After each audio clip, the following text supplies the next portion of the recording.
Salam, hörmətli müəllimlər. Nəhayət sertifikasiya imtahanları sona çatdı. Mən 24 iyun və 25 iyun sertifikasiya imtahanında düşən kurikulum suallarını sizlər üçün toplamışam.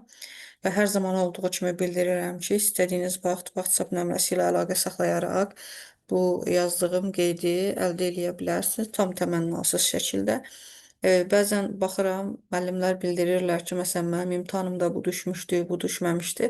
Ona qeyd eləyim ki, biz burada konkret olaraq, məsələn, indi burada suallar kimya, fizika, informatika müəllimlərinə aiddirsə, məsələn, mən burada deyə bilmərəm, sırf bax bu sual biologiyada düşüb, bu kimyada düşüb, bu fizikada düşüb. Sadəcə biz oradan çıxan müəllimlərə müraciət edirik. Onlar bildirirlər ki, məsələn, bax bu sual düşmüşdü, bu sual düşmüşdü və onların dedikləri əsasında biz bunları toplayırıq. Ona görə məsələn müraciət eləyəndə də mən sizə tutalım, bax bu yazdığım və hal-hazırda sizə səsləndirəcəyim, göstərdiyim teksti göndərə bilirəm. Yəni bu Word yazısını sizə yönəldə bilirəm. Sadəcə sualların bəzilərindən seçmək olur. Hə, bax bu biologiyanındır, bu informatikanındır. Amma yenə də bütün sualları seçmək hardasa imkansızdır. Və sizin üçün səsləndirəcəm, həm də ekranda görürsünüz yəqin ki. Birinci sualımız belə olacaq. Şagird dərs zamanı fikrini ifadə etməkdən çəkinir və cavab vermək istəmir. Müəllim hansı yanaşma ilə bu şagirdin fəallığını artıra bilər? Başqa şagirdlərin onun əvəzinə cavab verməsini təmin etmək, bu uşaqlarda əksinə rəqabət yaradır. Eyni zamanda uşaqlarda ruh düşkünlüyü yaranmasına, qapalı düşüncə tərzinə keçməsinə, sinifdə pərt olmağına səbəb olar. Ona görə bu bizə heç də lazım deyil. Davamlı olaraq şagirdi cavab verməyə məcbur etmək, bu da yenə şagirddə ruh düşkünlüyü yarada bilər, hətta bizdən daha da uzaqlaşmağına səbəb olar. Onu sinifin qarşısında sorğu-suala tutmaq uşağın daha çox qapalılaşmağına, gərginləşməyinə səbəb olacaqdır. Cavab vermədiyi üçün qiymətləndirmədən kənarlaşdırmaq bu imkansızdır. Həm də bu cümlə heç ümumiyyətlə indiki təhsil sisteminə də uyğun gəlmir. Çünki formativ qiymətləndirmə dərs müddətində aparılır. Yəni uşaq səhv cavab verdikdə belə bizim onu düzgün yönləndirməyimiz zaten qiymətləndirmənin özüdür. Ona görə bu da yanlışdır və Y variantı fikirlərini yazılı şəkildə ifadə etməsinə şərait yaratmaq. Əgər dərs zamanı fikrini ifadə etməkdən çəkinir və cavab vermək istəmirsə, səsləndirmək istəyirsə, biz burada deyə bilmərik ki, uşaq cavabı bilmir. Ona görə də bu variantların içərisindən bəlkə də ən yaxşısı Y variantıdır. Yəni verilənlərin içərisində ən düzgünü deyək. Ohm qanunundan istifadə etməklə məsələni həll edir. Gördüyünüz kimi burada ohm qanunundan istifadə etməklə deyir. Ümumiyyətlə, məsələ həll etməyi biz bilirik, tətbiq etmək mərhələsidir. Amma burada belə bir şey var ki, əgər verilmiş bir düstur əsasında məsələni həll edəcəksə, bu anlamaq prosedural bilik, məntiqi təfəkkürdür. Yox, əgər uşaq özü problemi həll edəcəksə, bu artıq olacaq tətbiq etməyə prosedural bilik, məntiqi təfəkkür. Ona görə də diqqət etməyimiz lazım gələn məqamdır. Adi özümüz üçün də deyə bilərik. Tutalım bizim evimizin divarı dördbucaqlı formasındadır ya da kvadrat formasındadır. Mən deyə bilərəm ki, kvadratın sahə düsturundan istifadə etməklə bu divara gedəcək aboyu hesabla. Məsələn, burada mən dedim axı kvadratın sahə düsturundan istifadə etməklə. Bu oldu anlamaq. Çünki uşaq kvadratın sahə düsturunu bilirsə, rəqəmləri yerinə qoyub tapmaq elə də çətin deyil. Amma bir də var ki, mən deyəm ki, məsələn, bax bu divara nə qədər aboy lazımdır, onu hesabla mənə denə və uşaq artıq ölçüb bilir ki, mənə hansı düstur lazımdır, mən ondan necə istifadə etməliyəm. Ona görə də düzgün cavabımız nə olacaq? Anlamaq mərhələsi. Üçüncü sualımıza baxırıq. Xəstəliyin simptomlarına görə hansı xəstəlik olduğunu müəyyən edin və aradan qaldırılması yollarını deyin. Mən ümumiyyətlə bu sualı işləyəndə bir şey diqqətimi çəkdi ki, müəllimlər tətbiq etməyə mərhələsini işləyərkən daha çox öyrəşiblər, məsələ həlləri olsun, tətbiq etmək mərhələsi, ya da belə deyək də, məsələn üçün Azərbaycan dilinin təhlilləri, araşdırma işləri, tapşırıqların verilməyi bunları götürürlər. Amma biologiyada bu tip sualların tətbiq etmək mərhələsi olduğunu bilməkdə çətinlik çəkirlər. Bu isə düzgün deyil. Niyə? Çünki tətbiq etməyin əsli izahı necədir? Öyrəndiklərindən istifadə etməklə problemi həll etmək. Yəni öyrəndiyim bilikdən istifadə edərək problemi həll edirəm. İndi burada nə deyir? Xəstəliyin simptomlarına görə xəstəliyin hansı xəstəlik olduğunu müəyyən etmək. Tutalım insanın biri durur deyir ki, mənim ürəyim qarışır, ümumiyyətlə məndə diareya var, başım gicəllənir, özümü pis hiss edirəm, ürək döyünməm artır. Bunu deyir və öyrəndikləri məlumatlardan istifadə edərək həkimlər və ya qarşındakı tibb işçiləri nə deyir? Deyir, məsələn, səndə gün vurma var. Deməli, öyrəndiyi bilikdən istifadə edərək problemi həll edir və aradan qaldırılma yollarını deyir. Məsələn, sərin bir yerdə dincəlin, çoxlu maye qəbul edin, bir müddət çölə çıxmayın və s. Deməli, cavabı nə olur burada? Tətbiq etmək olur. Dərs zamanı şagird dağda meşədə hesablama aparır. Burada da situasiyada inteqrasiyanın növünü soruşur. Gördüyünüz kimi dərs zamanı deyir. Biz də demişik ki, inteqrasiyanı şagird həyatda özü praktik şəkildə bunu həyata keçirdirsə biz fənn üstü götürə bilərik də. Amma bu dərs zamanı deyir. Dağda meşədə hesablama. Dağı meşəni görəndə adamın yadına coğrafiya, biologiya düşür. Hesablama deyəndə də riyaziyyat düşür. Biologiya ilə, coğrafiya ilə riyaziyyatı da birləşdirəndə təbii cavabımız fənlərarası olur. Beşinci suala keçid edirik. Qrup işi zamanı şagirdlərdən biri ünsiyyət qabiliyyəti zəif olduğu üçün ünsiyyət qurmur, danışmaq istəmir. Bu məqamda müəllimin hansı addımı, hansı davranışı daha effektiv olar? Şagirdi məcbur etmədən, onu narahat etmədən özünü rahat hiss edəcəyi bir vəzifə vermək. Bunu biz əlimizdə saxlayaq. Şagirdə dərhal sinif qarşısında sual etmək lazımdır ki, qorxusuna qalib gəlsin. Xeyr, qorxusuna qalib gəlməz. Çünki ümumiyyətlə uşaq stres anında beyin sağqalma rejiminə keçir. Beyin sağqalma rejiminə keçəndə beyin özünü kilitləyir. Beyin özünü kilitlədikdə isə bəsit halda desə insan adı da yadına düşmür. Yəni uşaq ümumiyyətlə tənqidi təfəkkürünü irəli sürüb cavab verə bilməz. Ona görə B variantı səhvdir. C variantında şagirdi digər aktiv şagirdlərlə müqayisə edərək motivasiya etmək lazımdır. Bir insanı digəri ilə müqayisə edib motivasiya eləyə bilməzsiniz. Rəqabət o zaman olar ki, insanı keçmişi ilə müqayisə edərsiniz. Məsələn, deyə bilərsiniz ki, bax, dünən bunu bilmirdin, amma bu gün bunu bilirsən, və yaxud dünən çox şey bilmirdin, amma bu gün az şey bilmirsən. Yəni keçmişi ilə əlaqədar. Bu da yanlışdır. Qrup işindən kənarlaşdıraraq fərdi iş vermək. Yəni, əgər mən icmalımda qrup işi yazmışam və qrup işinə aid səriştələri şagirdlərdə formalaşdıracamsa, bu tamamilə yanlış bir şeydir. Problemi həll eləyə bilməz. Düzdür, bəzən elə situasiyalar ola bilər ki, biz bundan istifadə edə bilərik, amma yenə də bu problemimizi həll etməyəcək. Ona danışmadığı üçün hörmət etmək və nəticə çıxartmağa məcbur etmək. Danışmadığı üçün hörmət etmək çox gözəl, amma nəticə çıxartmağa məcbur etmək nə deməkdir? Zaten nəticə çıxartmaq özü refleksiya, yəni metakognitiv bacarıqlar insanda daxilən baş verən bir prosesdir. Biz bunu zorla onu elətdirə bilmərik. Biz sadəcə istiqamət verə bilərik ki, bu hadisə baş versin. Deməli, düzgün cavabımız həqiqətən də A variantı olacaq ki, uşaq özünü, necə deyərlər, danışmağa hazır hiss eləsin və daha düzgün, daha dolğun şəkildə dərsdə iştirak etsin. 6-cı sualımız perspektiv planlaşdırmaya aiddir. Yəni, belə fikirlər əslində çox rahat olur. Perspektiv planlaşmaya aid olan fikri seçin. Bu planlaşmada dərs üçün seçilən metodlar pedaqoji prinsiplərdən, sinifin xüsusiyyətlərindən, idarə strategiyalarından, şagirdlərin səviyyəsindən asılı olmalıdır. Yaxşı, bunu biz əlimizdə saxlayaq, keçək digər variantlara. Bu planlaşdırmada mövzuların ardıcıllığı müəyyənləşdirilməlidir. Tamam. Bu planlaşdırmada dərs zamanı diferensiasiya təmin edilməlidir. Bu planlaşdırmada tapşırıqlar təlim nəticələri ilə uyğunlaşdırılmalıdır. Bu planlaşmada alt standart öz əksini tapır və reallaşdırılır. Gördüyünüz kimi B, C, D, Y variantları birmənalı olaraq gündəlik planlaşdırmaya aiddir.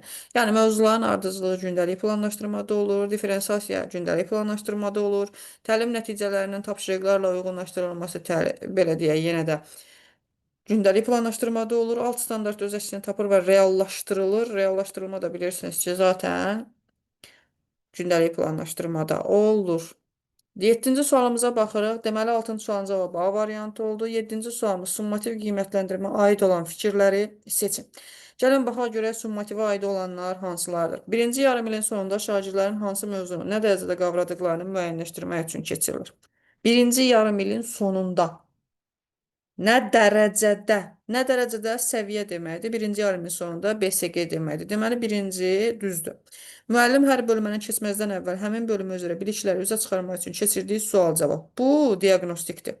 Müəllimin dərs zamanı şagirdlərin təlim nəticələrini necə mənimsədiklərini yoxsalamaq məqsədi ilə verilən müstəqil işdir. Bu, formativdir.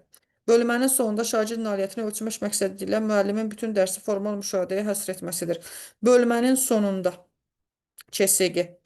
Nailiyyətini ölçmək. Bütün dərsi formal müşahidə. İndi müşahidə sözü bizi biraz çaşdıra bilər, amma fikirləşin ki, siz summativi sadəcə test mərhələsi ilə keçirmək məcburiyyətində də deyilsiniz də. Yəni bu da bir reallıqdır ki, bunu biz esse ilə də keçirdə bilərik, imla ilə də keçirdə bilərik, tapşırıqla da keçirdə bilərik. Düzdürmü?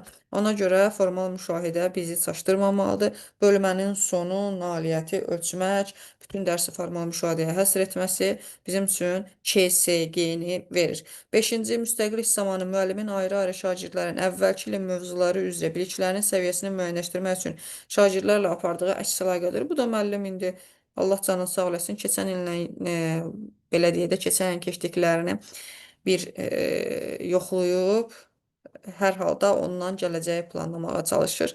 Düzgün cavabımız 1, 4 və B variantı olacaqdır. Davam edirəm. Bir digər sualımız yenə perspektiv planlaşmaya aid olan fikri seçin deyir. Bu planlaşmanın 3 hissəsi var. Dərsin məqsədi, fəaliyyəti, formativ qiymətləndirmə. Gündəlik planlaşdırmaya aiddir. Bu planlaşdırma dərsin təlim nəticəsinin reallaşmasına xidmət edir. Bəli, dərsin təlim nəticəsinin reallaşması gündəlik planlaşdırmadır. Bu planlaşdırma dərsin icmalı hazırlanmalıdır. Mütləq gündəlik planlaşdırmadır. Bu planlaşdırma dərsin məqsədi müəyyənləşdirir. Mütləq bu da gündəlik planlaşdırmadır. Bu planlaşdırmada sinif üzrə ümumi təlim nəticələri müəyyənləşdirilməlidir. Ümumi təlim nəticələrinə istinad edilməlidir. Və bəli, biz bilirik ki, perspektiv planlaşdırmada il sonu üçün ümumi təlim nəticələrinə biz baxırıq. Onları alt standartlarla əlaqələndiririk və bunun əsasında perspektiv planlaşmamızı hazırlayırıq. Ona görə düzgün cavabımız olacaq Y variantı. 9-cu sualla davam edirəm. Yuxu rejimini telefonda qeyd etmək. İnteqrasiyanın hansı növünə aiddir? Yuxu rejimi deyəndə adamın ağlına nə gəlir? Biologiya. Telefonda qeyd etmək deyəndə adamın ağlına nə gəlir? İnformatika və ya texnologiya. Gəlin belə deyək də, bu fənlər arasıdır. İndi siz deyə bilərsiniz ki, yuxu rejimini telefonda qeyd etmək niyə fənn üstü olmadı ki? Yəni öyrəndiyim praktik fakt bu eləyib də. Məsələ burasındadır ki, yuxu rejimini telefonda qeyd etmək nə? Fikri. Bəlkə məsələn üçün mən kitabda oxuyuram ki, yuxu rejimini telefonda qeyd etmək. Mən kitabda oxuya bilərəm, telefonda baxa bilərəm, sosial videoda qabağıma çıxa bilər, qəzetdə çıxa bilər, müəllim deyə bilər.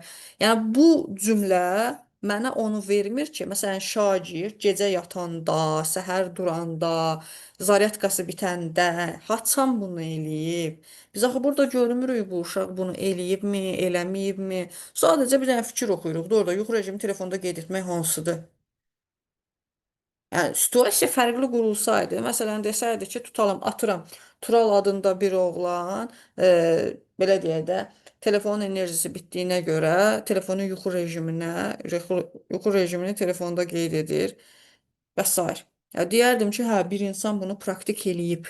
Amma burada sadəcə yuxu rejimi telefonda qeyd etmək inteqrasiyanın hansı növüdür? Fənlər arasıdır da. Şu praktik bunu elədiyini görmürəm ki, orada dərsdəmi deyir, evdəmi deyir, həyatda harda deyir bunu? Bu bilinmir ki. 10-cu sualımıza keçirik. Qrup işi zamanı bir şagird digər şagirdlərlə işləmək istəmir. Tək qalmaq istəyir.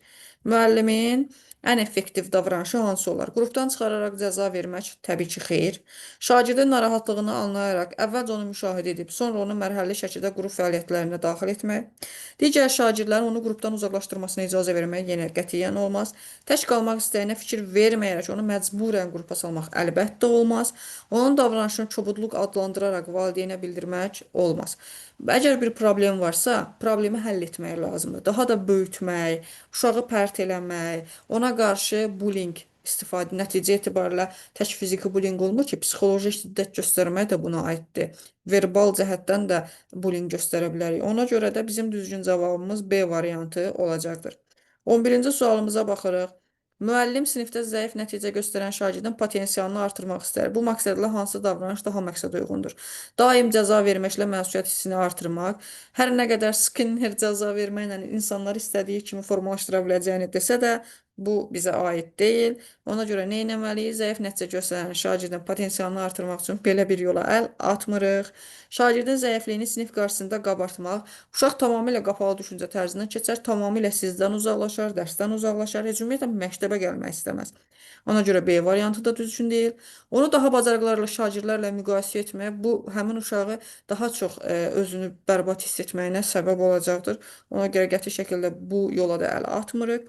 Ailəsinə zəif nəticələri səbəbilə təzyiq göstərmək, Ailəsinə bildirmək bir yana, təzyiq göstərməklə əlaqə heç bir dəxlisi yoxdur. Səviyyəyə uyğun tapşırıqlar hazırlayıb kiçik vəzifələr vermək. Bəli, biz taksonomiyada da bilmişik ki, şagirdlərin səviyyəsini müəyyənləşdirib, onların səviyyəsinə uyğun tapşırıqlar hazırlamalıyıq. Kiçik tapşırıqlar vasitəsilə onun inkişafını daha düzgün təmin edə bilərik. Düzgün cavabımız əlbəttə ki, Y variantıdır. 12-ci suala baxırıq yoldaşlar. Müəllim şagirdlərin öz sözləri ilə cavab vermələrini qəbul etmir. Yalnız kitabda yazılanların düz olduğunu təkidlə vurğulayır. Həmçinin səhv cavablara görə şagirdləri danlayır. Situasiyaya əsasən uyğun olanı seçin. Əvvəla gəlin qəbul eləyək ki, bu müəllimin etdiyi yanlışdır. Çünki bir insan əgər bir şeyi başa düşübsə, deməli öz sözləri ilə deyə bilər. Biz əslində əzbər deməklərindən daha çox öz sözləri ilə deməklərinin tərəfdarıyıq ki, görək hələ bu həqiqətən başa düşüb ya yox. Plus, səhvlər öyrənməyimiz üçün bizim bir pilləkən rolu oynamalıdır. Səhvlər insanı ustalığa aparır. Ona görə də səhvlərə görə cavab vermək yox, səhvi öyrənmək üçün bir fürsət olaraq görməliyik. İndi baxaq, bu müəllim təbii ki, yanlış düşüncədə olduğuna görə biz yanlış o düşüncədə olmaq anlayışını seçməliyik. Müəllim şagirdlərə açıq düşüncə tərzi formalaşdırmaq üçün açıq suallardan istifadə edir. Xeyr. Şagirdlərə fərqli yanaşmalara görə yüksək qiymət verilir. Xeyr. Müəllim mərkəzli sistemdə şagirdlərin duyğu və düşüncələrinə önəm verilmir. Bəli, həqiqətən müəllim mərkəzlidir. Həqiqətən duyğu düşüncələrə önəm verilmir. Digər cavablara baxırıq. Müəllim səhv cavabları öyrənmə fürsəti kimi qəbul edir. Xeyr. Şagirdlər müzakirədə sərbəst fikirlərini söyləyirlər. Xeyr. Deməli, düzgün cavabımız nə olur? 12-də C variantı olur.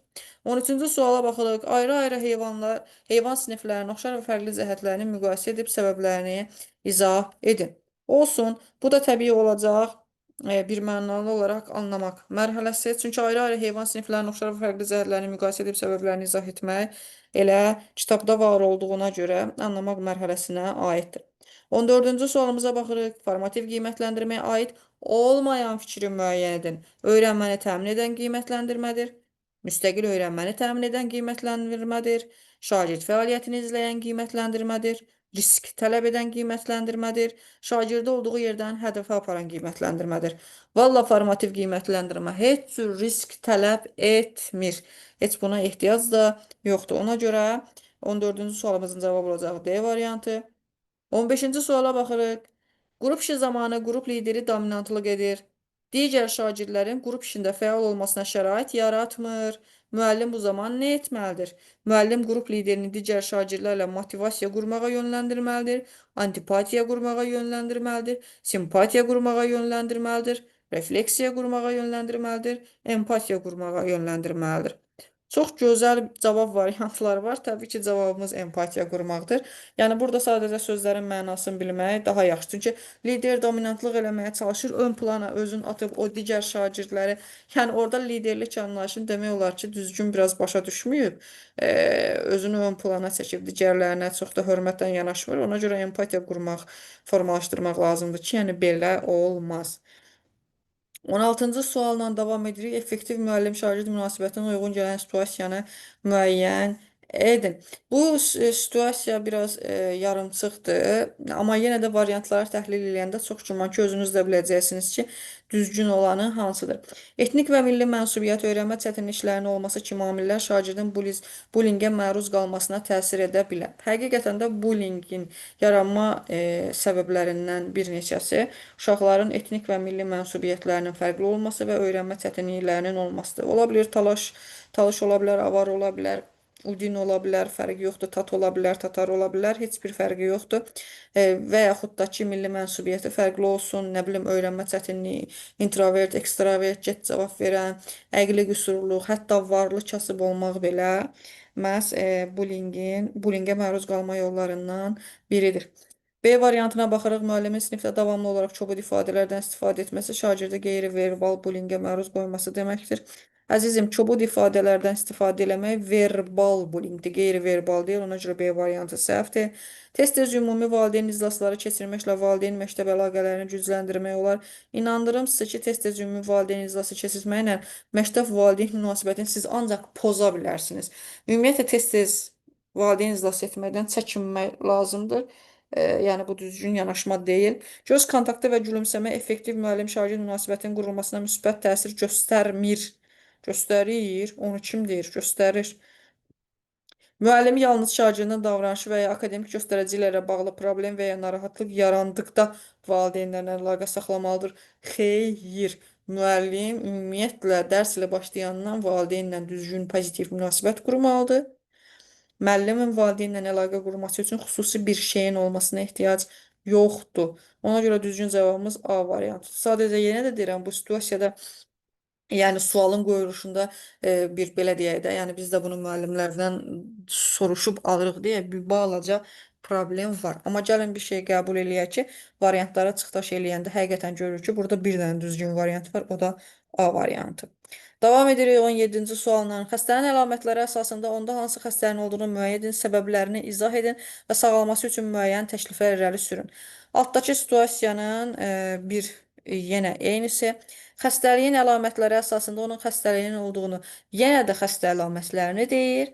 Öyrəndiklərindən istifadə edib problemi həll etmək isə tətbiq etmək mərhələsidir. Ona görə 17-ci sualımızın cavabı olacaq B variantı. 18-ci suala baxırıq. Sinifin idarə edilməsindən danışırıq. Sinifin idarə edilməsi mexanizminə uyğun gələn situasiyanı müəyyən edin. Müəllim şagirdlərin şəxsiyyətini önə çəkərək onların davranışlarına rəy bildirməlidir. Belə bir şey yoxdur. Niyə biz şəxsiyyəti önə çəkib rəy bildirməliyik axı? Rəyi biz təlim nəticəsinə uyğun şəkildə, konstruktiv şəkildə verməliyik. Qaydaların sayını 6-8 arası saxlamaq ən optimal seçimdir. Xeyr, 3-5 arası olmalıdır. Sinif qaydalarını tərtib edərkən təsdiq cümlələri qurmaq yerinə xeyr olmaz kimi sözlərdən istifadə etmək daha yaxşı olar. Xeyr əksinə, sinif qaydalarında neqativ sözlərdən və ma-məinkar şəkilçisindən istifadə etmək, olmaz kimi sözlərdən istifadə etmək olmaz. Yəni, məsələn, dərsə gecikmək olmaz demək əvəzinə, dərsə vaxtında gəlin yazmalıyıq. Sinifdə davranışla bağlı problemlərin həllində reaktiv və proaktiv yanaşma var. Bəli, bu bizim düzgün cavabımızdır. Səriştəli müəllim problem yaranan zaman cəza metodlarından istifadə etməklə şagirdlərin davranışını düzəldə bilər. Xeyr, səriştəli müəllim sinifi elə idarə eləyər ki, cəzaya belə ehtiyac qalmadan sinifi tam təmin etmiş olar. Plus sadəcə qayda pozularsa cəza vermək olar. İstənilən halda biz cəza verə bilmərik. 18-ci sualımızın cavabı oldu D variantı. Davam edirik 19-cu sualla. Sinifin idarə edilməsi ilə bağlı düzgün olmayan fikri müəyyən edin. Sinifdə qoyulan prosedurların effektivliyini təmin etmək üçün onların icrasını vərdiş halına gətirməyə lazımdır. Bəli, düz deyir. Əgər şagird prosedurlara düzgün icra etmirsə, buna səbəb həmin prosedurun faydasız olmağıdır. Heç bir prosedur faydasız olmaya bilməz. Daha doğrusu faydasız ola bilməz. Faydalıdır ki, biz bu proseduru qoymuşuq. Ya prosedurun nədən ibarət olduğunu deməmişik, ya məşq elətdirməmişik, ya vərdiş halına keçirtməmişik. Ola bilər, amma faydasızlıq deyə bir detal, belə bir şey ola bilməz. Ona görə B variantı səhv fikirdir. Amma yenə digər variantları sizlər üçün səsləndirim. Sinifin səmərəli idarə edilməsi müəllimdən tələb olunan səriştələrdən biridir. Mütləq. Buzqıran strategiyalarından istifadə sinifin effektiv idarə edilməsində məqsəd uyğundur. Mütləq. Sinif iclaslarında şagirdlərdə konflikt həll etmə bacarığının formalaşdırılması arzu olunandır. Mütləq. Deməli, cavab B variantıdır. 20-ci sualımıza baxırıq. Formativ qiymətləndirmə nə vaxt və kim tərəfindən aparılır? Dərs ilinin, tədris ilinin, bəhs və bölmələrin əvvəlində müəllim tərəfindən aparılır. Xeyr, bu diaqnostikdir. Sinifi dəyişdikdə, zəruri vəziyyət yarandıqda şagird bir ümumi təhsil müəssisəsindən digərinə gəlişdə müəllim tərəfindən aparılır. Diaqnostikdir. Məktəb rəhbərliyi tərəfindən hər yarım ilin sonunda aparılır. Summativdir. Hər bölmənin sonunda müəllim tərəfindən aparılır. Summativdir. Dərs ilinin əvvəlindən başlayaraq təlim prosesində müntəzəm olaraq fən müəllimi tərəfindən aparılır. Bəli, bu formativdir. 21-ə baxırıq yoldaşlar. Mendeleyev cədvəlinə əsasən elementlərin yerini deyin. Əzbərdir də bu. Xatırlamaq mərhələsindən söhbət gedir. Və nəhayət 21-ci və sonuncu əldə etdiyimiz sual. Beyin həmləsinə aid olmayan fikri tapın. Beyin həmləsi bilirsiniz ki, motivasiya mərhələsində, diaqnostik qiymətləndirmədə, avtomatik şəkildə çox istifadə olunan üsullardan biridir. Problem situasiyanın həll edilməsi yolları birlikdə düşünülür, təqdim edilir, bəli. Şagird müxtəlif kreativ ideyaları bir yerə gətirmək və problemin həlli yollarını tapmaq üçün bu situasiyadan istifadə edir, bəli.